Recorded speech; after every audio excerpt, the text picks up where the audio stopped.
Stephen Byrne évoque l'héritage de Johnny Hallyday, c'est difficile quand on connaît les uns et les autres. Stephen Byrne a commenté l'affaire de l'héritage de Johnny Hallyday dans l'émission C'est à vous ce mardi 13 février. Proche de tous les protagonistes, l'animateur estime que la situation est difficile. Comme des millions de Français depuis 24 heures, Stephen Byrne suit avec attention les dernières révélations sur l'héritage de Johnny Hallyday. Invité de l'émission C'est à vous, sur France 5 ce mardi 13 février, l'animateur de France 2 a réagi à l'annonce de Laura Smet de contester le choix de la rockstar de déshériter ses deux premiers enfants, David Hallyday et elle-même. Il compare cette affaire très médiatique à une célèbre série diffusée sur TF1, dans les années 1980, ça fait partie de notre histoire contemporaine. C'est fascinant. C'est de la chez nous.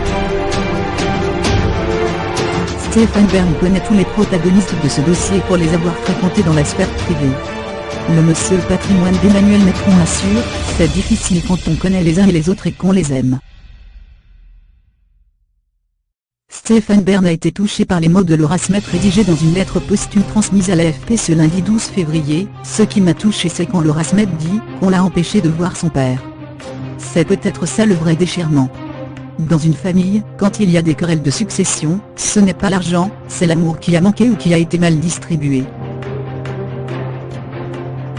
Les explications de Laura Smet.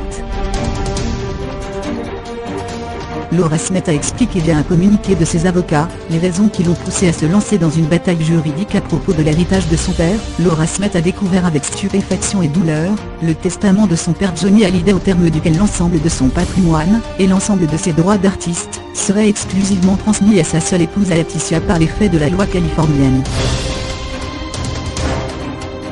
S'il en était ainsi, son père ne lui aurait rien laissé, ni bien matériel, ni prérogative sur son œuvre artistique, ni souvenir, pas une guitare, pas une moto, et pas même la pochette signée de la chanson Laura qui lui est dédiée.